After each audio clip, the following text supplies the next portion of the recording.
Good morning.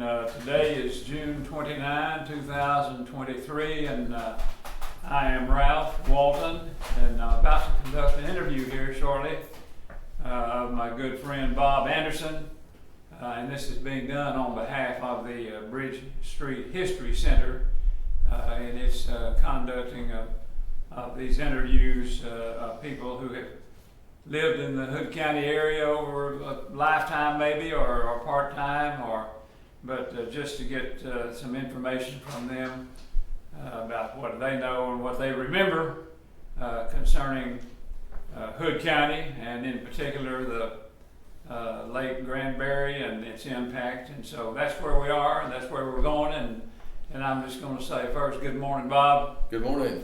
How you doing? Doing pretty good, sir. Good, Thanks. good. Yeah, you all right? We're glad to have you here, today, and you're consenting to this interview.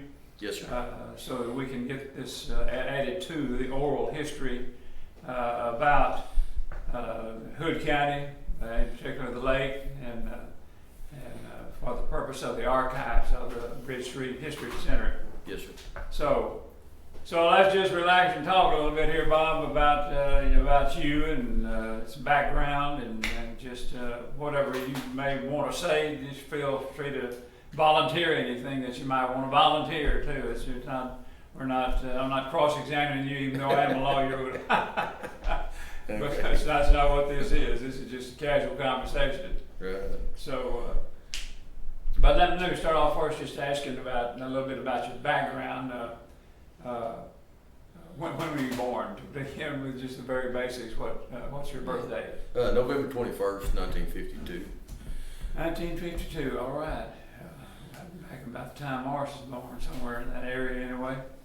And your date of birth was in 52. And where were you born? Born in Weatherford, Texas. Okay. Yep. Hospital over there, I guess. Or what? Oh yeah. Yeah. Yeah. Okay. Yeah. Hospitals moved, but Yeah. it changed a bunch. Things have changed tremendously, haven't they, over the years? Yeah, no doubt.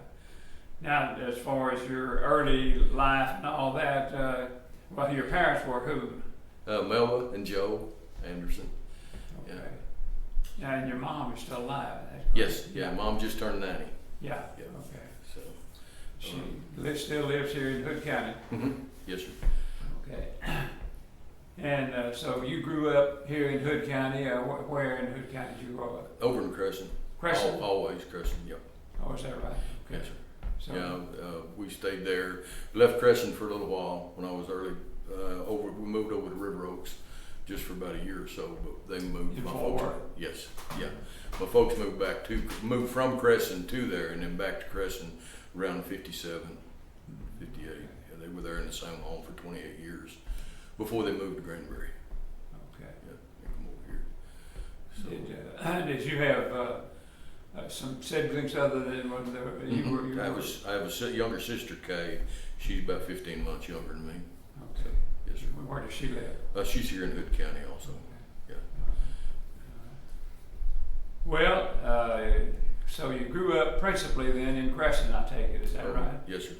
Now, was Cresson a thriving metropolis back in those days, or? Well, you might gather up 300 people in a mile radius around Cresson when I grew up. So it was absolutely a small town. Yeah. So. Why were you in Cresson? Was there some relative or whatever? Your parents? Is that where they were from? Well, yes, sir. My dad had grew up in Cresson. My grandparents lived there, younger, and later they moved to. They lived in several places over the years. My grandfather was in the cattle business and had different places, he leased over the years. And they were in Acton whenever we moved to Cresson. They had a place over there. So anyway, the family was pretty close. So your grandfather was in the cattle business, you said? Yes, sir. Yeah. He farmed and worked at the shops over at Cleveland. He worked at Santa Fe for years. And your dad, what did he do? Dad, whenever I was younger, he was working at ranches. When we moved back to Cresson in 57, he went to work for Petite and Randall, cattle ranch over there. Oh, okay. And anyway. Petite? Yeah. Is that the same Petite family we're aware of there in Cresson today, even, I guess? Yeah, it's the same family, yes, sir. yeah. Buster Petit was in partners with Winston Randall at the time, and had the big Winston place. Randall was a big landowner in that area. Yes, sir. wasn't he? Yeah. Yes, sir. All right. So, and he worked for them probably for 6-7 years maybe. So, anyway, got to see the guy. They was all farm and ranch country around Cresson, Yeah. you know, for the most part. So, Yeah. And now, you as a child growing up in that area, where were you going to school? well, Cresson had a school then, about two or three blocks from where we lived. That big building now, it's kind of an Alamo type architecture up there near back behind where the Sonic is now. That was a schoolhouse. So at the time, it went through 6 grades. First through 6th grade? Yeah, and then. And where did you go to school after 6th grade? At that time, you could choose to go to Godley or you could come to Granbury. Both schools had a bus that run up to the Fiddler grocery store that's set there on 377. That rock building that's on the west or north side, however you want to describe it, the 377 there. Slocum Brothers built that. I think it said about 37. But anyway, it was a grocery store and the post office there in Cresson, and that's where both buses would come there, and you could decide which way you wanted to go. So it's a pretty good situation, I guess. So what kind of businesses did they have in Cresson in that time frame? Were there any businesses or service stations or anything like that? Yeah, there were 3 service stations at one time. There was a Texaco, and then next to that grocery store, Fiddler's, was a Humble gas station, and then across the street from them was a Mobile station. It's no longer there.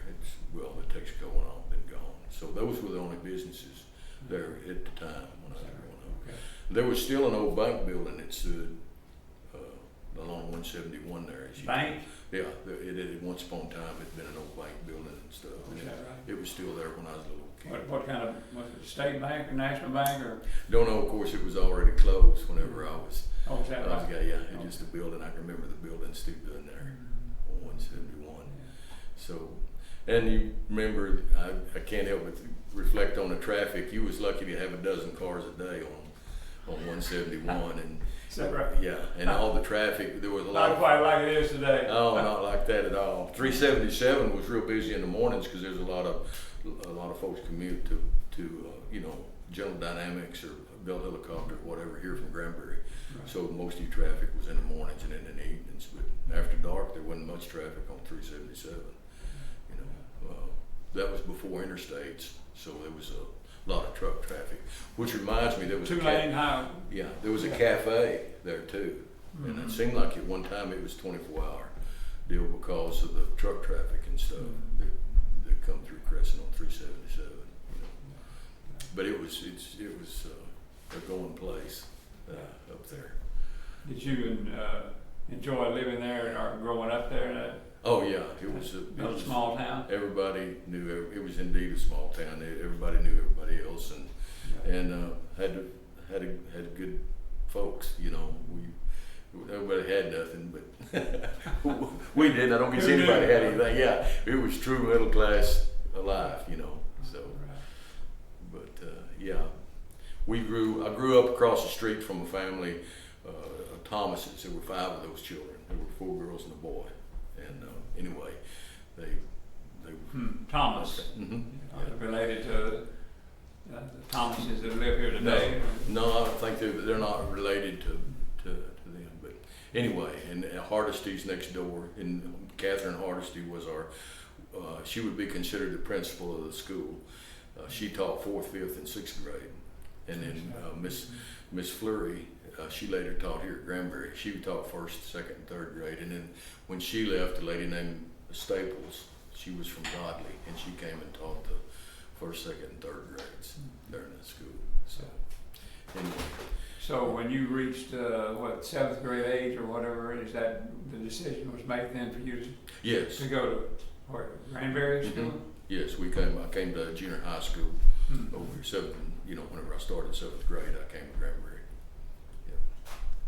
How many 7th grades did they have over here at that time? Oh, it was just that one school that was on Bridge Street for so long. Is that right? Decker Gym that held the junior high and high school. So, yeah, it was quite different. That was where the schools were located. And then behind there was the elementary school. So, yeah, it was all right there, you know, in a small area compared to what it is now, of course. But, do you remember any of the kids that you went to school with at that time? oh, yeah, when I come over to Granbury, when I was over at Cresson, yeah, there was McGrimmons and Thomas and a guy named Giles. They lived out in Fort Weatherford, and I knew pretty much everybody in the school. I think the most children we had in the school, while the 6 years I was there might have been 42 children in the whole school. And I think there were like 28 or 30 whenever I was left there to come over to Granbury. So we had about as many kids in one room as it did in the whole school over at Cresson. But there were 6 of us in the class I was in. And every now and then there'd be one come through for a while or stay. But there were 6 of us that started together. Well, how many were in the Granbury school? Do you recall when you came here? How many? It seems when I graduated here in '71, I think they graduated 84 or 85 in that class. I hope that's right. It seems like that's so I guess they'd seen some growth then, and yes, sir. by that time, yeah, we were a 2A school, yeah. you know, that time. Yeah. It Did was, y'all celebrate any holidays, anything? Oh yeah. Yeah, I remember Christmas, of course, is always big for us. You know, the little kids growing up. My mother she would go to work probably in October, November, and work through the holidays to have extra cash come in. And the Thomases, Miss Thomas, Sue, she would keep us. And she babysat us. That's how it come. What did your mom do? Yes, she worked. I know she worked over at Cox's department store over in Camp Bowie in Fort Worth, and that so she worked there 3 or 4 months. Yeah, because they were always hiring help, you know, through the holidays, the shopping time, right? And she did that for us to have extra money for Christmas time and stuff, and made it special. Yeah, I kind of remember some of those circumstances back in the old days in our hometown of Grapeland. Yeah, she was a stay-at-home mom, you know. Yeah, other than that time frame. Yeah. Well, so any other holidays that y'all celebrated back in those days, or were they having a big 4th of July or anything like they do today, or back then? Don't remember, you know, the big celebrations that we have here now, like they do now. Yeah. But, you know, that wasn't a big one. It was mainly, you know, Thanksgiving and Christmas and Easter were the big ones, of course. You know, but 4th of July, you know, they just didn't do the fireworks and stuff. What about the parade? Did they have a parade? No, I don't think that started till the 60s or early 70s, somewhere in there. But they didn't do quite as much, or I didn't get to come to it anyway. If they were having it over here, probably wasn't like it is today. I would imagine. Right. But today it's probably one of the biggest ones in the whole state. But right. Yeah, that was different back in those days. Well, now, were you a mischievous kind of a kid, Bob, or did you get yourself in trouble or anything like that? Yeah, probably stuff I shouldn't talk about. Well, yeah, I was shouldn't incriminate. Yeah, no, other than just roaming and being a kid, a boy, you know. I didn't get in a whole lot of trouble, I don't think, but some might differ with that. With Stan and I, we always had a game of hide and seek over in Cresson on that side of town. And Stan. Of course, Stan Thomas. He was one of the Thomas. He had 4 sisters, and then of course my sis, and it was 5 of them girls would play a game of hide and seek, and then Stan would wind up on top of the buildings over, and they couldn't find us. So that was we'd run them down and find them real quick, and then they'd spend the rest of the night, the evening, trying to hunt us down. So it was pretty great. It was all over that side of town playing. You know, obviously it was a safer time, and of course, like I said, the traffic wasn't probably an outside until you got dark. And then after, you know. Yeah. So it's a little different kind of world that we were growing up in back in the 50s. That was the 50s and the 60s, I guess you're talking about. Yes, sir. Yeah, absolutely. Well, and so You graduated at Granbury High School then, I think you said it went in 72 or? 71. 71? Yes, sir. Okay. Yeah. Yeah. What did you elect to do after you graduated high school in terms of your future and all that? Did you go to college or did you? Yeah, for a little, just for a short time. I'd already went to work for a while, for about a year, and then tried to go back to school, but I didn't make it. I think I went about a semester, and then I wound up back working construction, and I had a job in a machine shop for a while. When I was a kid, when you were growing up, did you work then outside of the home or whatever? Did you have jobs as a kid? Yeah, I mowed yards around Cresson, and then I had a paper out there. The Fort Worth Press was still alive then, and I delivered the paper for a while over at Cresson, and then later went to work on a dairy out there for a guy named Jack Carter. He married the Fiddler girl, Pat Fiddler's daughter, and they had a place outside of Cresson, and he put a dairy out there. So I milked cows for him when I was in school, and then later I worked over here for Buster Pacelli at not Buster but Don Lee. I'm sorry, Don Lee had the Gulf station down here where that Chevron is across from Ron's Pharmacy. There was a Gulf station there, and I pumped gas and closed up, run that for him in the evenings.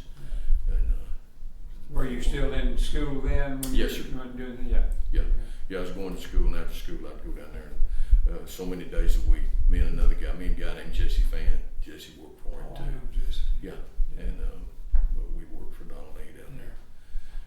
Was Jesse a pretty good guy at that time? Oh yeah. Just one of us, Yeah. We was all pretty wild to a certain extent, Did you play any sports or anything? Oh yeah, I played football. That was the thing to do. For Granbury? Yeah, they discontinued the baseball team a year or so before I went in high school, so we didn't have baseball, and I didn't play basketball, but I played with football. Why did they discontinue? Don't know. I never understood why they did that. I'd love to play, but I always loved baseball. Played it over, and we had a team in Cresson actually. Played over there, and always loved baseball, but it wasn't offered in high school for some So reason. how did y'all do in football? I've done fairly well, always. The year before I went into schools, of course, when they had the state team. Yeah, they had a team that went to the state championship game, I guess. Right.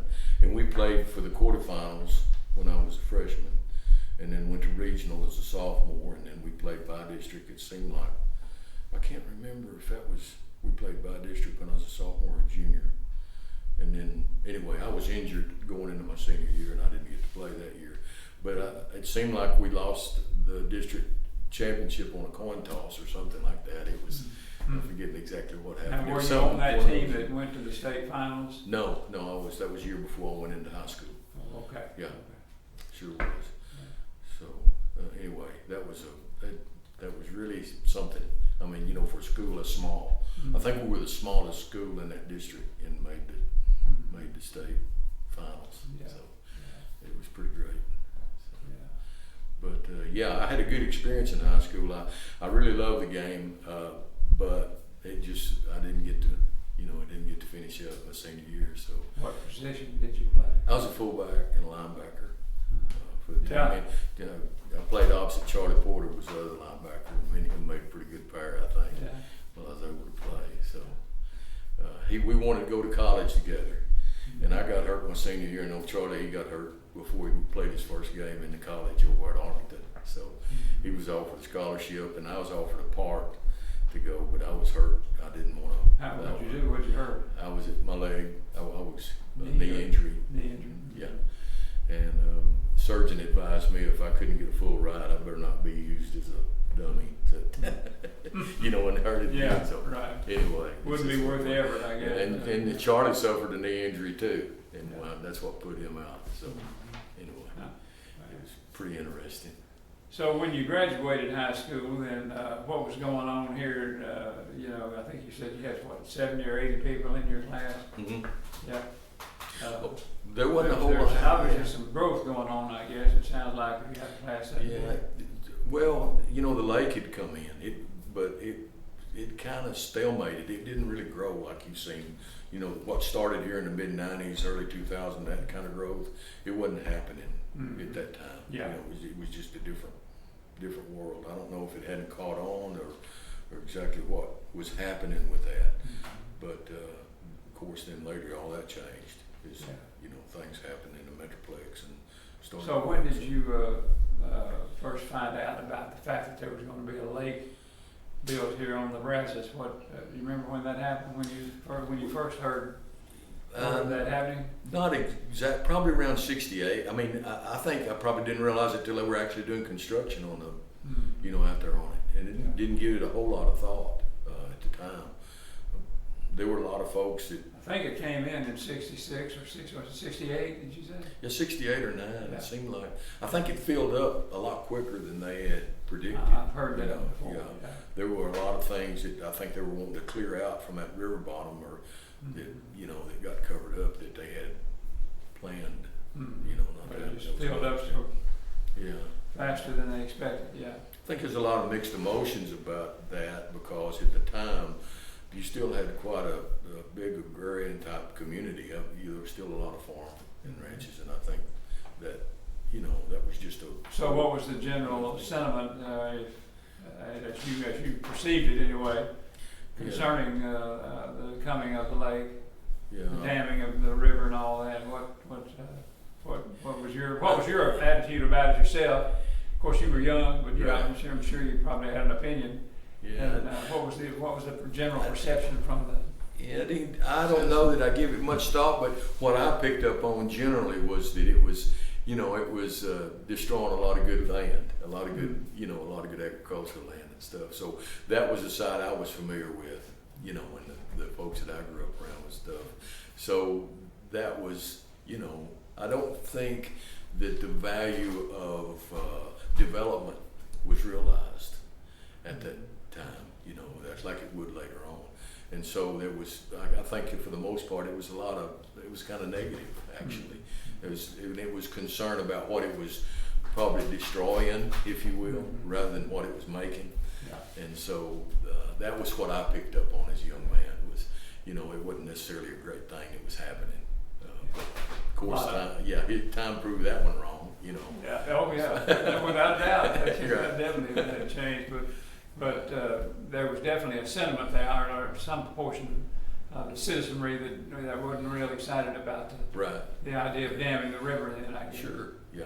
It destroyed a lot of home places and a lot of, agricultural land and stuff like that. And that was what I had picked up on, So my grandparents had 3 acres on the river bottom. I had 3 or 4 acres right down here at the end of Crockett Street.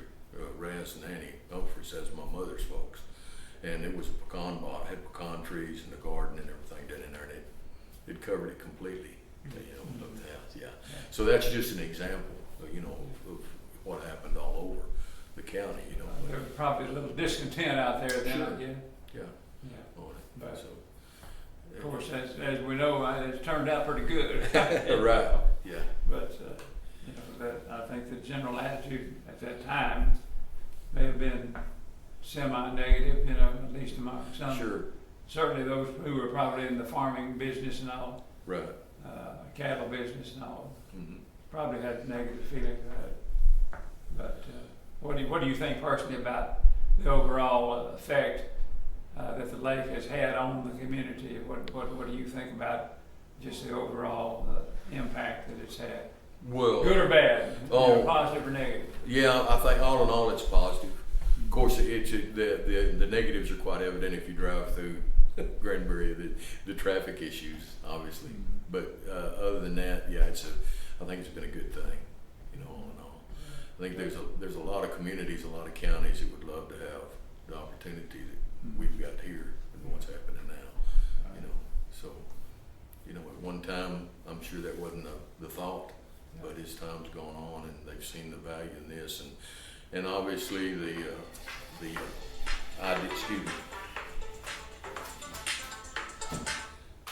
idea of the agriculture, we've seen a way of life disappear. I've lived to see it anyway. It's happened over around Cresson and Granbury too. You've seen a lot of farm and ranch land. Folks had places for generations, and and it went away, you know. And of course, some of it was kind of overnight because of the lake filled up, but others it took, you know, a couple of decades. But yeah, through the 70s and 80s, you watched mostly a agrarian community disappear. And I guess it happens everywhere within an hour's drive of Fort Worth and Dallas, you know. That's exactly right, yeah. Well, Bob, let's see, let me ask you a little bit about your civic involvement and all that. What have you done in that respect? Now, I know you were in politics for a while. Yes, sir. What kind of civic involvement have you been involved in that you have proud of and that kind of thing? Oh, serving as a county commissioner and stuff. That was I really enjoyed that. How long did you serve? 12 years. 12 years. 3 terms. 3 terms? 3 4-year term. And I worked for the county about 3 years before I run for office. Oh, did you? Yes, sir. What'd you do with the county? I was on the road crew for Precinct 4. Okay. And worked for them. Matter of fact, I was encouraged to run by the commissioner of Precinct 4. Said they needed some younger men on the court. And why didn't I consider? Who was that? Kenneth Humphreys. Okay. Yeah. And so I made a run at it, and it worked out. Mm-hmm. And it was. I visualized. I could see what was coming in a way, and I think some of the other members of the court did. Sorry, excuse me. So we needed a transportation plan, and those were the 2 things I'm really proud of was the transportation plan we put together, and then we were able to pass land use regulations that were stronger than any county in the state at that time had, more comprehensive, in order to do some things with development to make sure we had some quality. What were the transportation changes and all that? Well, it just showed where some roads would need to be. We had a Representative Stenholm got us some money at the time after 9/11, and there's an alignment that picks up at where the bypass ends now at 467 or 567 out on 377 out here toward Toller. Mm-hmm. It picks up there and it goes all the way back around to 377 out near where the rock crusher is now on Petite and Randall. Right. In other words, a bypass that continues on to the south Mm-hmm. and crosses the loop lake. of both. Yes, north and south. they would complete the loop. Yes, sir. And so we were able to get that on paper at least. And then, of course, the other transportation plan shows, you know, future roads and ideas for, you know, different streets and things like that on how to handle traffic better. So, and I think that in some areas they've actually been able to put some of those in. I've noticed the things that had gone in, and you know, later on. I mean, this was 20 years ago. Yeah. It was when, you know, whenever we ended up. So obviously needed something, you know, moving forward. But we understood what was happening to the community. The court did, and how important it was to have something in place for the future. Anyway, maybe help give some guidance later on. I know these guys got their hands full with obviously what's happening with the growth and things here. I think it outdid everything that was imaginable. And we built a jail whenever I first went on the court. The jail that's existed now that was supposed to have had a 20-year future, and it was full within 10. So you can't hardly predict some of those things, you know. What happens with that? Yeah, when the growth is as rapid as it is, you know, Right. all these factors are causing it to be more rapid than you originally suspected, you know. Right. Well, in your civic involvement, of course, principally all of it, I guess, in politics through the court. Yes, sir. Yeah. Yeah. Okay. Yeah, pretty much. Have you Yeah. been involved in politics or anything civic before then? Any time? Not really. You know, other than church activities and stuff like that, I've nothing to do with public office or anything. You know, it was mostly that was it. And anyway, I really didn't stay involved afterward. You know, I just my tenure on a couple of committees. You know, I stayed maybe another year after that, and then as time come up for them to be out. Well, of course, I was off the court, and they nominated other Now, people. what'd you do after that? Did you go into business for yourself? Yes, sir. Yeah, I did. I actually had a fence company, and I was building a few houses along. Even when you were on the court, you had the fence? Well, company? yeah, I didn't turn loose of it completely. Kind of stayed in it a little bit, and then so whenever my time was up on the court, well, I was able to just kind of move back to doing that. And I had built some homes back in the 80s. I built a few houses, and I still had some connections there. So I built a few homes after my time was over. So how long were you in business, building homes and fence building also? Oh, how long did you do that? Yeah. I mean, are you pretty much retired now? Or? Yes, sir. Yeah. I did that for about 30, 35 years, the fence company. I started that in about 84, and I quit doing that. Yeah, I was in it over 30 years doing that. So anyway, and then building the homes. I built 12 to 15 homes here in the county over time, but moved away from that. We had some hard times hit, around 08, 09, and I didn't have anything setting at the time, and kind of glad of that. So I think I built my last home around 2004, 2005, somewhere along in there. And your fence business, you Just got out, you retired from that? Mhm. When, how long ago? About 5 years ago. Yeah, just about 5-6 years ago. Now, Bob, you got other family members, don't you? You got 2 daughters, I believe it is. Two girls and a boy. I have 3. Oh, that's Yeah. right. Yeah. Yeah. Yeah. Exactly. And I have 3 stepchildren now with Shirley. Okay. So Okay. yeah, 6. Expanded family there. Right. Yeah. They're my children are out in California. Your children. Okay. My 2 girls and a son. I have a son in L.A., a daughter in Carpinteria, and a daughter in Oxnard. And anyway, they got a lot more pleasant weather than we do.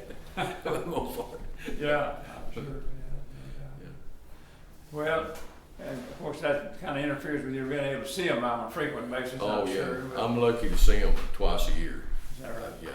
So, matter of fact, I'm hoping to go in August this year to see them. So, That's great. Yeah. let's see what happens with that. Were they raised here in Hood County or at least in Texas? John was raised here in Hood County. The girls were spent the bigger part of their life over in Fort Worth, over in Tarrant County. Yeah. So, me and their mom, whenever we split up, they moved over there with her. They stayed with her. So, anyway, that's the way that one worked out. And, Well, great. That's good that you get to see them. I wish you could be a little more often. You Of bet. course, I guess if they moved back home here to Texas, Yeah, I said, well, I'm not the one that moved 1,500 miles away. I'd like to see them more often, but that's, Yeah. So, Yeah. They made their decision there, and you Right. have to live with it. Yeah. maybe so. But, Well, Brother Bob, I guess that's about all I've got. Is there anything else that you wanted to make a part of this interview? Is there anything that you've thought of as we've gone through here? well, we visited here. My name's John Robert Anderson, and the funny thing about it, kids I went to school with, well, not kids now, but some folks don't realize that what my name is. Yeah. And I've got uncles that I grew up with. I've got an uncle that's a year older than I am, and one that's 4 years older than I am. And most folks think we were brothers. Brothers, Yeah. My dad was one of 7 kids. There was 6 boys and a girl in that family. And anyway, my grandparents had a place over in Acton that I talked about, and it was a great place for boys to be raised on. So I was fortunate to have that in my life too, and to have them uncles. I grew up with them like brothers, but I learned from Are them. they all older than you, or? Yeah. Pete is he's the youngest of the 7, and he's 15 months older than I am. So we was raised together. It was a good time, so I can't say enough about what they've meant to me in my life. So it's pretty great. Yeah. Well, it sounds like you had a large family, and that you had a great relationship with all of them too, and Right. continue to with your own kids. Although it's a little bit difficult to maintain a regular relationship, I guess. Yes, sir. Yep. Well, all right, Bob. I guess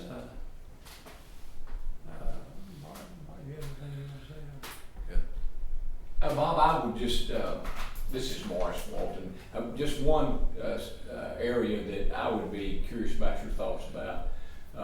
Talk about, you know, when the dam came in and what started to kind of develop. What do you recall about the square before the Opera House reopened on June 19, 1975? So there was a period of time when it was in development before that. What do you recall about the square before that? Did you have opportunities as you were growing up to come over here? Did y'all do that? Is that something that you did growing up? Yeah, well, I mentioned my grandparents a while ago lived on South Crockett, just a couple blocks from the square. So there, at the time, there was nearly as much of the square closed as it was open, and that's what I remember. You know, there where the nutshell used to be, or where the cafe is, that was Thrash. That was a feed store, and of course the old Opera House was probably, it was, the roof leaked and it wasn't, I never knew what it was really, you know, from the inside. So all down on the east side of the square was that part of it was pretty, you know, it was pretty well used. It was a Chevrolet house was there. Durham's had their Chevrolet house there, and then you had Doug Thomas had a station and auto parts, and then there was a tractor shop next, and then there was a dry goods store, and then they had a clothing store on the end, a dressmaker deal there, and then the nut house wasn't open like, you know, what Mary Lou did with it. It was kind of there might have been a few people living in that old building there, and then there were a lot of buildings closed over where the bank is, you know, on the north side.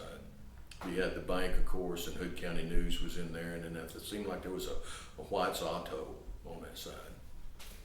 So do you remember, have any recollections of when kind of the restoration of the square would have been, and you know, and who do you remember being involved in that? Oh, well, I remember in school, or just out of school, we would be hauling hay, and I remember that Mary Lou opened that cafe there in the nut house, and I remember eating there, and that was the first for me to see anything changing, you know what I mean? And so we would go up there and have lunch sometimes while we was working, and so, you know, that would have probably been in 70 to 72, somewhere in there, you know, in that range. So yeah, that's when I remember, you know, things starting to change a little bit up there. It was slow, you know, of course, at the start.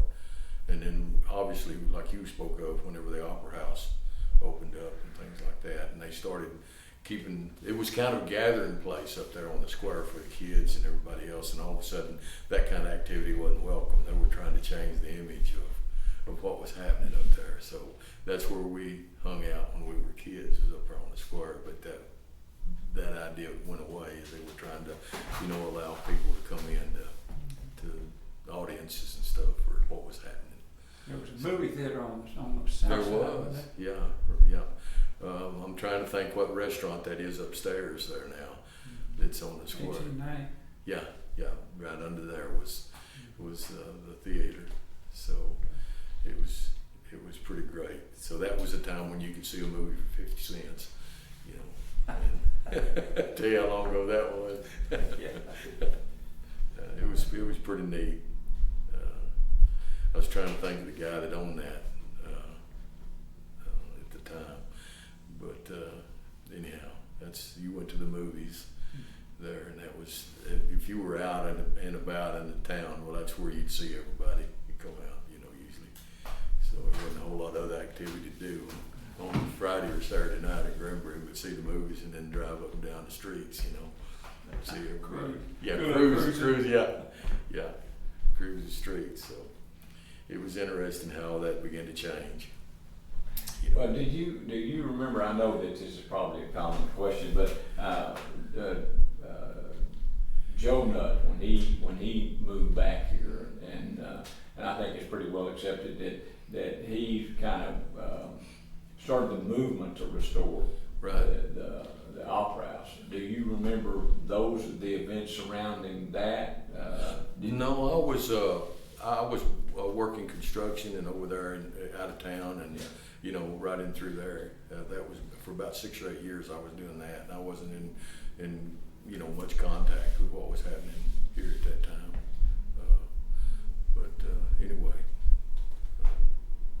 yeah, all those things would pick up, you know, certain things about it, but I wasn't involved in that or in close touch with those that were in those activities and making that happen. Of course, I knew the name Joe Nutt and knew of him and where he was living and what role he was playing. That was pretty common knowledge and a great thing, you know. So, yeah, without that leadership and the funds that trailed it, you know, I'm sure they would be way behind at this point. But that Mary Lou, she was a driver in that. There's no doubt. And the old boy that had the old boy that had the theater was Keith Ford at the time when I was there. That's from what it's worth department. But those were the things that was happening there, and you know, the idea of the things happening on the square and all was just I'd get to come home, you know, from time to time and come into Granbury and then catch glimpses of what the improvements that were taking place and seeing changes happening. So it's pretty great. You know, I think they were very protective of the square and the traffic and stuff, but I think there were some really against the bypass, trying to help control the traffic. You know, that were frightened of that. And I think it's important for folks to remember that this area is a destination. Nothing with the beauty and what they've created down here. It doesn't matter where they route the traffic. People are going to come here to enjoy what's happened here on the square. So those are my thoughts about it anyway. Well, that's really all I had to just kind of get your recollections about those things. Right. Yeah. You know, it's like I say, it was